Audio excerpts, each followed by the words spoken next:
साहब जो YouTube channel ज़रूर subscribe कंदा। छा असां वालदेन जी क़बर खे झुकी सघूं था या न? तमामु साथी पंहिंजी ॻाल्हि हिकिड़ी ज़हन में रखनि त वालदेन जी क़बर या अहिड़ी तरह मुर्शिद जी क़बर कंहिं क़िस्म जो उनखे झुकी नथा सघो। नबी सल्लल्लाहु अलैहि वसल्लम सख़्ती सां मना कयो आहे। अल्लाह जे नबी जॾहिं हिन दुनिया खां वञनि पिया त नबी सल्लल्लाहु अलैहि वसल्लम फरमायो त यहूदियुनि जे मथां लानत हुजे, नसारनि जे मथां लानत हुजे। साहिबनि पुछा कयो या रसूल अल्लाह छाजे कां? त नबी सल्लल्लाहु अलैहि वसल्लम फरमायो त इन जे करे इन्हनि जे मथां लानत हुजे त यहूदी नसारा पंहिंजे नबी खे दफ़न करे इन खां बाद में उनखे सजदो कंदा हुया। त तमामु मुस्लमाननि जे लाइ मुनासिबु आहे ई न ऐं तमामु मुस्लमान जे लाइ जाइज़ आहे ई न त उहे मुस्लमान पंहिंजे वालदेन या अहिड़ी तरह पंहिंजे मुर्शिद खे क़बर ते वञी करे सजदो कनि। हे बिल्कुलु बुरो अमल आहे, शिर्क अकबर आहे। हे तमामु वॾी तोहीन आहे। हिन पूरी प्लेनेट अर्थ ते सजदे लाइक़ु सिर्फ़ु हिकु अल्लाह आहे। ऐं अहिड़ी तरह नबी सल्लल्लाहु अलैहि वसल्लम फरमाए जेकॾहिं अगरि मुंहिंजी शरीयत में गुंजाइश हुजे हा अल्लाह खां अलावा त औरतुनि खे हुकुम कयां त वञी करे पंहिंजे मुड़ुसनि खे सजदो कयो।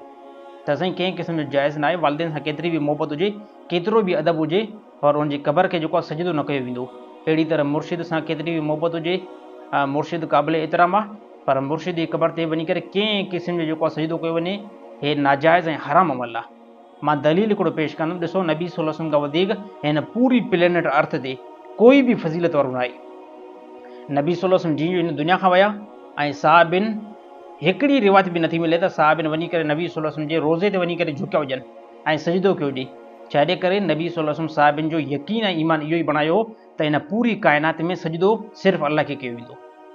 ऐं अहिड़ी तरह साहबा जीअं जो विया त इन खां बाद में साहिबिन पंहिंजे औलाद खे बि इहा ई तालीम ॾिनी ऐं अहिड़ी तरह ताबाइन खे ताबाइन खे बि इहा तालीम ॾिनी त हिन ज़माने में जेके काफ़ी जेको आहे बेवकूफ़ माण्हू ऐं जाहिल माण्हू जेके वञी करे मुर्शिद जे क़बर खे जेको आहे सजदो कनि था, इहो साईं शिर्क अकबर आहे। हा, इहा वॾी हिकिड़ी गुमराही आहे। मां हिकिड़ी माज़रत सां ॻाल्हि कयां त इहो मुशरिक माण्हू जो कमु ई इहो हूंदो आहे, जाहिल माण्हू जो कमु ई इहो हूंदो आहे। अल्लाह ताला तमामु मुस्लमान खे सम्झ नसीब अता फरमाए।